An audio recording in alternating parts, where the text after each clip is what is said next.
Olá pessoal, seja bem-vindo mais uma vez ao canal Conhecimento Aplicado. Eu sou o George e hoje eu gostaria de dar continuidade àquela nossa série, aquela playlist sobre mecânica automotiva em que estávamos falando sobre câmbios, né? Só que para dar continuidade a essa série, eu acredito que é fundamental que você tenha bem destrinchado na sua cabeça o que é o RPM, o torque do motor e a potência. O que é isso, né, que a gente escuta tanto falar. E se você não entender isso, sem dúvida fica muito difícil eu explicar o porquê dos mecanismos de conversão, que será o assunto para a próxima aula. Então, fica comigo. Se você já gostou da proposta desse vídeo, não deixe de largar aquele like, se inscrever no canal. E antes de começar a nossa aula, eu gostaria de pedir muitas desculpas a todos vocês que vêm acompanhando os nossos vídeos, que ultimamente eu fiquei um pouco sem tempo, tive uns problemas de compatibilidade, né? Olha meus olhos super vermelhos aqui, né? Cansado, mas mesmo assim eu vim aqui gravar após um tempinho aí sem postar, né? Aqui para poder continuar ajudando, que eu sei que esse trabalho ajuda muitas pessoas. Então, sem mais demoras, vamos para o vídeo, vamos dar continuidade àquela nossa playlist, né? Então, o assunto da aula, nossa aula número 16, é a aula RPM, torque e potência. Essa não é a aula de número de fato 16, porque às vezes eu faço 16, parte 1, parte 2, parte 3, porque eu acho importante, por exemplo, né? Essa aqui de fato é a aula 16, mas lá na frente eu posso fazer parte 1, parte 2 de uma outra aula, né? A ideia desse conteúdo é passar uma maior quantidade de informações da área da mecânica, da área da elétrica, né? Essa playlist especificamente é da área da mecânica. E se vocês acham que o conteúdo de cálculos matemáticos, seja para o ensino médio, seja para o nível superior, né, é importante, deixa aqui nos comentários, que já faz um tempinho que eu estou querendo lançar um projeto de aulas voltar essa parte mais numérica aqui no canal, né? Mas, sem dúvida, já está no forno a nossa playlist de injeção eletrônica automotiva, né? E que eu em breve vou estar lançando aqui a nossa primeira aula. Então, fica comigo nessa aula, vamos entender o que é o RPM, torque e potência do motor. O que iremos aprender nessa aula? O que é a velocidade de rotação do motor, o que é o torque do motor e o que é a potência, né? E a influência de tudo isso aqui que a gente está vendo. Então eu coloquei aqui uma catraca de bicicleta. Nessa aula pode não fazer muito sentido, mas na próxima aula sem dúvida vai fazer sentido, né? O que é a catraca, por que é a catraca de bicicleta ali e tal. Então fica comigo que você vai entender. Então, o que é a velocidade de rotação? É a quantidade de rotações que o motor dá por uma unidade de tempo, né? O que é que acontece? Quando pensamos em uma velocidade de maneira geral, né, o veículo em movimento ou você correndo, sempre pensamos em uma velocidade linear, né, uma velocidade que você sai de um ponto a outro, e esse ponto a outro, que é uma distância sobre uma unidade de tempo, nós temos uma velocidade, né? Por exemplo, o quilômetro, né, que é uma unidade de distância, por hora, que é uma unidade de tempo, então nós temos uma velocidade. Só que quando falamos do motor, né, o motor está girando, e por ele estar girando, essa distância angular, uma distância que está em arco, diferente de uma distância linear, né? Então a forma como a gente vai medir é diferente, né? Então vamos aqui observar, nós temos aqui nosso motor girando, né? Ele está girando no seu próprio eixo, né? E tudo isso aqui a gente já viu nas aulas anteriores, pistão, biela, virabrequinho, né? Válvulas, molas, tudo isso aqui a gente já viu na aula anterior. Se você caiu de paraquedas aqui, assista as aulas anteriores para você poder entender isso aqui. Então, qual seria as unidades de revolução nessa unidade de arco? Poderíamos ter o grau, né? Você pode talvez lembrar no ensino médio, né? 45 graus, 60 graus, 90, 360, uma circunferência completa. E, por exemplo, poderíamos medir a rotação do motor em graus por hora, ou seja, uma unidade de revolução por uma unidade de tempo. Mas qual o problema disso? Você já imaginou na hora que você fosse perguntar, meu motor está aqui a 3.700.000 e poucos graus por hora? Não faz muito sentido, é uma unidade muito grande, né? Assim também como poderia botarmos radianos por segundo, né? E aí, radiano, o que é o radiano, né? Para o sentido da física, da matemática, faz sentido utilizar radiano em certas situações. Mas concorda que o radiano não seria uma unidade tão fácil da pessoa perceber o que é que está acontecendo ali. Então, mundialmente, né, isso aqui é padronizado, usamos aqui o padrão de rotações por minuto, onde essa faixa e que vemos as rotações funcionarem por minuto dá uma resolução muito boa para que a gente possa entender. Isso não é só utilizado na área automotiva, também você vê motores elétricos, outros tipos de máquinas e por aí vai. Então esse já é tipo um padrão consolidado, né? Então RPM veio dessas siglas, né? Rotações por minuto, né? Do inglês aí. Então, traduzindo aqui para a nossa linguagem tradicional, lembrando que sempre que utilizamos o termo por, significa uma divisão, nunca esqueça disso. Então, se percebemos, por exemplo, metros por segundo, seria por, representa uma divisão. E vamos atentar a um detalhe aqui, uma observação. Não confundir as rotações do motor com o ciclo do motor, né? Por exemplo, você vê que um motor do ciclo Otto, ele precisa de 4 tempos, né, para poder voltar ao seu início, né? Um ciclo completo precisa de 4 tempos, e esses 4 tempos precisam de 2 rotações, enquanto o motor 2 tempos, cada ciclo dele precisa de apenas uma rotação para poder executar, no caso, os 4 ciclos do motor 2 tempos, né? Os 4 tempos, né? Porque 2 tempos, porque na descida ele já faz a explosão, a exaustão, e na subida ele já faz a compressão, a admissão e a compressão, né? Então, ou seja, em meia revolução ele já executa 2 tempos no motor, né? Enquanto no ciclo 4 tempos você precisa de cada ciclo equivale a 90 graus. A gente já viu isso nas aulas anteriores, então não confundir, né? Bem como você não precisa confundir quando estamos falando sobre disparo da centelha, essas coisas que é muito importante. Inclusive tem uma playlist que eu estou fazendo aí sobre uma injeção programável, um projetinho que eu fiz na minha moto, em que provavelmente em breve eu vou estar fazendo algo desse tipo, explicando ângulo de ignição, essas coisas lá. Não que nós não vamos ver aqui, vamos ver isso mais futuramente no nosso curso de injeção eletrônica, né? Então, não podemos confundir isso. Então, muita atenção a isso. Então, dando continuidade, e agora, o que é o torque do motor? O torque é a força, né? Só que quando também, da mesma forma que a velocidade, pensamos de uma maneira linear, saindo de um ponto a outro sobre uma unidade de tempo, quando pensamos na rotação, pensamos em uma unidade de arco, né? Uma unidade em que está em revoluções, em circunferência. A mesma coisa ocorre quando nós vemos que o torque, né? Enquanto a força é uma unidade linear de deslocamento, o torque é uma unidade de força, só que em ângulo. Só que vamos entender mais um pouco sobre isso aqui. Tem uma pequena diferençazinha, né? Aqui nós temos uma ilustração, uma pessoa folgando e apertando o pneu de um veículo, né? Então observe que ele usa uma alavanca, né? Essa alavanca é o que faz com que haja força em giro, porque de forma geral não existe uma forma em giro, né? Sempre vai existir uma alavanca que executa isso. De alguma forma, só faz sentido o torque em relação à alavanca. E o torque é o de torcer mesmo. Imagina que você pegou um pano e vai torcer esse pano, né? Você não torce o pano puxando, você torce o pano inspirando ele, né? Girando ele, né? E é justamente isso que ocorre com o torque aqui. Então, quando medimos o torque, usamos uma unidade de distância, né? Para medir o tamanho dessa alavanca, uma unidade de distância, e a força que você emprega na sua extremidade é onde vai fazer essa porção. Então é assim que funciona o torque, né? Uma unidade de distância sobre uma unidade de força na sua extremidade.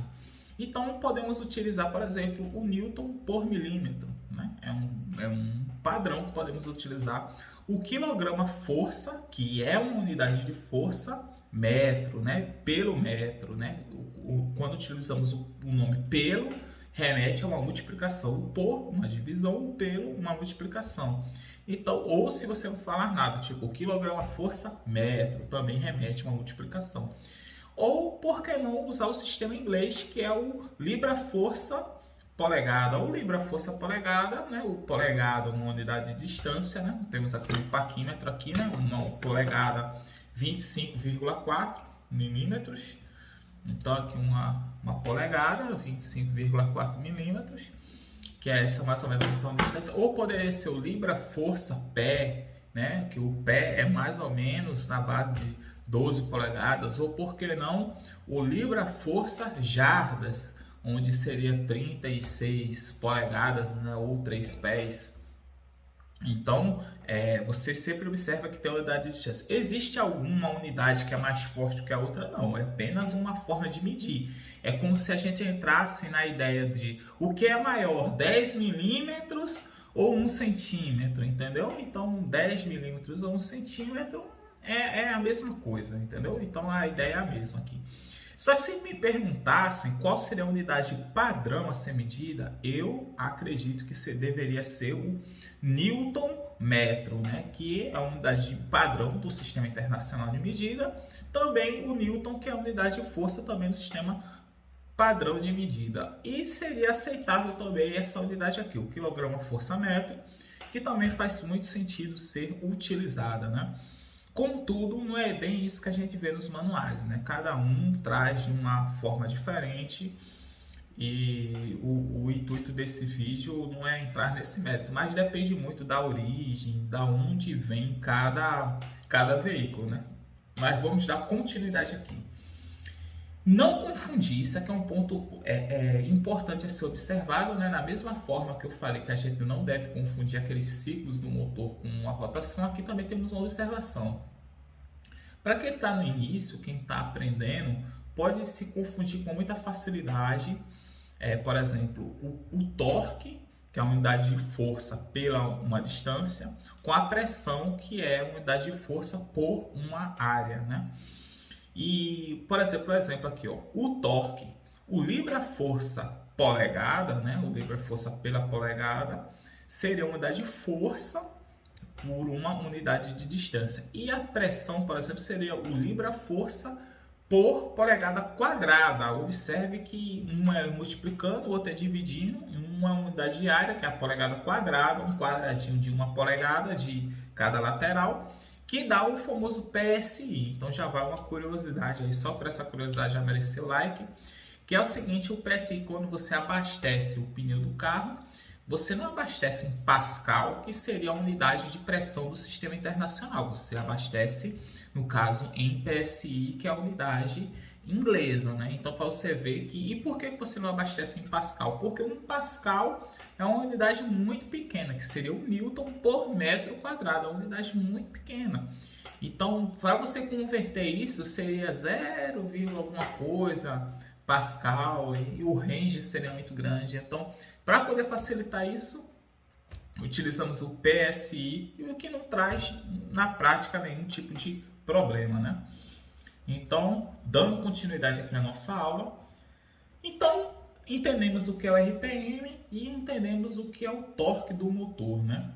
Mas o que seria a potência em si, né? Então eu já entendi que RPM é meio que está ligado à velocidade, o torque está relacionado à força, então a potência seria os dois, exatamente isso, a junção dos dois, a velocidade e como é que se chama, e a força gera a potência, né? Então vamos pegar, destrinchar um pouco a potência, o que é a sua natureza em si.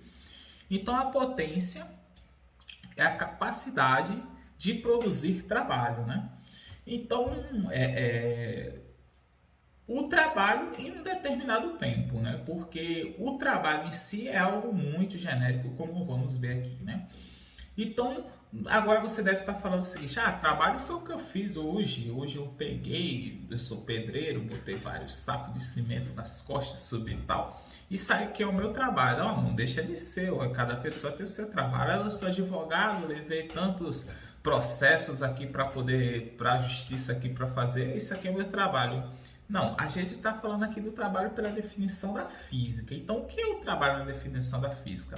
É o deslocamento de massa. Você tem uma massa em um determinado local, você tira essa massa e leva até outro local, você executa um trabalho. Simples assim, né? Então, essa é a definição mais simples do trabalho. E o que é que acontece? Aqui também nós temos um padrão, onde esse padrão não tem diferenciação, né?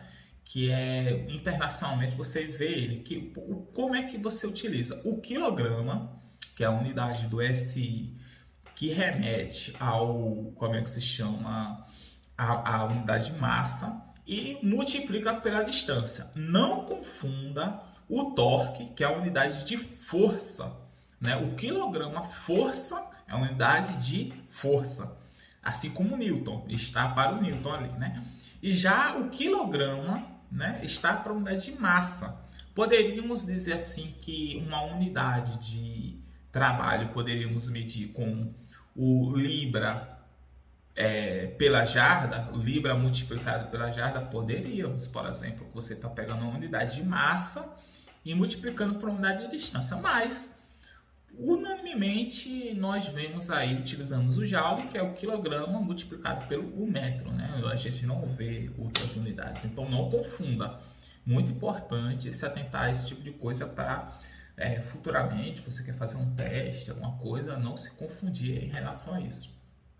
Então, no geral, agora que entendemos o que é o trabalho, que é deslocar uma massa de um ponto ao outro, quanto mais rápido você faz isso, mais potente é a sua máquina. Então, se você tem o poder de tirar 1 quilograma por 1 metro de distância, por exemplo, em 1 segundo, se uma máquina faz isso em 2 segundos, a outra faz em 10 segundos, qual é que é mais potente? A que pode executar mais trabalho, né? Você tirou de um ponto ao outro, a que faz isso mais rapidamente, ela é mais potente, ou seja, consegue executar um trabalho de maneira mais rápida. E o que é que acontece?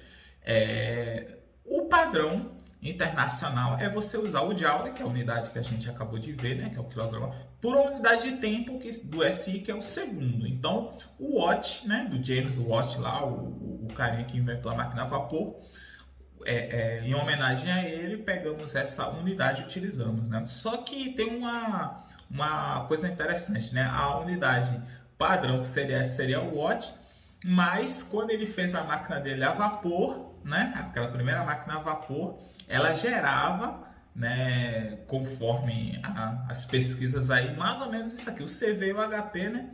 Ela não gerava 1 watt especificamente, ela gerava mais um pouquinho, né? Então é por isso que até hoje nós temos essa tradição de utilizar o termo cavalo-vapor e o horsepower, né, que é do inglês, né, para mostrar a relação à potência para tanto motores elétricos quanto motores a combustão, né? Então o CV equivale a 735,5 watts, né? E 745,7 watt. Significa que um é mais potente que o outro? Não, não é comum você ver, inclusive em placas de motores, um motor que tem, por exemplo, 1,5 HP ter 2 CV, por exemplo, né? Então não existe isso, uma medida maior que a outra, porque claro, se você vê um veículo que ele tem 200 CV e o outro tem 200 HP, claro que o que tem 200 HP é mais potente, né? Pouca coisa, mas é mais potente. Já se você vê um veículo que tem 180, por exemplo, eu não fiz um cálculo aqui, mas vocês vão entender. 180 HP e outro tem 200 CV. Provavelmente é capaz deles serem equivalentes, entendeu? Então, em potência final. Então, quando é que você vê essas potências sendo utilizadas? Você vê outras unidades de potência, por exemplo, da refrigeração, você vê muito BTU, né, que é uma unidade de potência de refrigeração, bem como você poderia também utilizar, por que não, o kilowatt, né, que é uma unidade de potência também. Não sei por que não é utilizado, né, mas em grandes motores navais, aí, às vezes motores aeronáuticos, você vê eles falarem em potências em kilowatt, mas o padrão na área automotiva é essa, né, o CV e o HP, né? O que não tem problema nenhum, né? Enfim, são apenas unidades, né?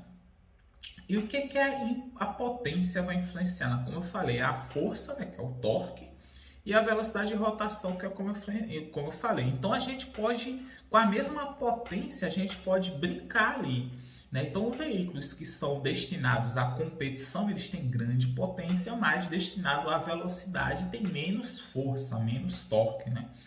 Então eles não são veículos, por exemplo, como os caminhões, que têm grandes veículos de carga, em que eles podem ter a mesma quantidade de cavalos. Por exemplo, um veículo de competição pode ter 500 cavalos e chegar a altas velocidades, bem como um caminhão também pode ter 500 cavalos, mas não chega a altas velocidades, mas é capaz de deslocar grande quantidade de massa, mesmo subindo a ladeira e fazer essas coisas. Ou seja, a gente pode converter aí. Então, que será o assunto da próxima aula, unidade de conversão, porque se a gente não entender isso, a gente não vai conseguir entender como funcionam os câmbios, né? O câmbio manual, o câmbio automático, o câmbio CVT, a gente não vai conseguir entender isso, né? Então, quanto maior a potência, maior a velocidade final, também maior a aceleração do veículo e maior também a capacidade de carga, né? Claro, respeitando as suas respectivas conversões, né? E o que é que acontece? Isso vai influenciar diretamente da dinâmica do veículo, né? Então, a gente já tratou sobre isso aqui. Se vocês tiverem mais alguma dúvida, pode deixar nos comentários que com certeza eu vou responder. Beleza? Então, por exemplo, aqui à esquerda nós temos o carro do inscrito, aqui à esquerda, esse vermelho bonitão, e à direita temos o carro aqui do instrutor, né? Então, digamos que o carro do inscrito aqui seja muito mais potente, ele vai ter uma dinâmica muito melhor. Lembrando que a gente não deve viver uma utopia de imaginar que todo veículo deve ser super potente, não sei o que lá. Não, porque inclusive o peso do veículo vai influenciar em consumo do veículo, a própria dirigibilidade, né? Às vezes você precisa de um veículo para levar seus filhos na escola, para fazer compras. Então você não precisa ter veículos super rápidos, né? Você precisa ter um veículo que traga aquele conforto ao dirigir, um motor durável, uma melhor economia de combustível. Então todas essas coisas devem ser levadas em consideração no projeto de um veículo, e não só a potência final, né? Muitos jovens ficam muito preocupados com isso, a potência, o cavalo. Eu vejo muitas pessoas preocupadas com isso na hora de comprar um veículo. Quantos cavalos esse veículo tem? Esse aqui é mais potente, é 10 cavalos mais potente do que o outro. Tá, 10 cavalos mais potente numericamente pode ser mais atrativo, mas às vezes um pesa mais do que o outro. Isso vai influenciar na dinâmica. Também pode gerar maior consumo de combustível, ou às vezes até esse veículo que tem 10 cavalos a mais, ele não é um veículo que a marca dele ou a tradição daquela marca traz aquela questão de durabilidade, né? Aí o pessoal tá entendendo o que eu tô falando. Existem marcas em que a gente tem como referência ele ser durável, né? E tem outras marcas que a gente sabe que dá dor de cabeça, né? Então existe isso, querendo ou não, existe isso, né? Então sempre fique atento a isso, não levar somente potência em consideração. Não que não seja importante, é importante, porque já imaginou que vergonhoso seria você vai subir a ladeira com a sua sogra lá pesando 1 tonelada no banco de trás, seu carro não consegue subir, vai passar vergonha, né? Então, claro que a potência é importante, né? Mas não é tudo, né? Vamos levar isso em consideração. E se você gostou do vídeo, não deixe de se inscrever se ainda não é inscrito e ativar o sininho para receber todas as notificações aqui, que em breve eu vou estar postando em mais vídeos para poder disseminar cada vez mais esse conhecimento aqui, que é muito importante. E eu não costumo fazer grandes preparativos das aulas, né? A maior parte de tudo que eu passo aqui vem do meu conhecimento, vem da minha experiência. Então, se eu errei alguma coisa, não esqueça de deixar aqui os comentários, que com certeza vai ajudar não só a mim, mas em outras pessoas também. Curta esse vídeo se ele te ajudou de alguma forma, compartilhe para mais pessoas que queiram também aprender esse mesmo conteúdo e comente se você tem alguma dúvida ou sugestão. Muito obrigado e até a próxima.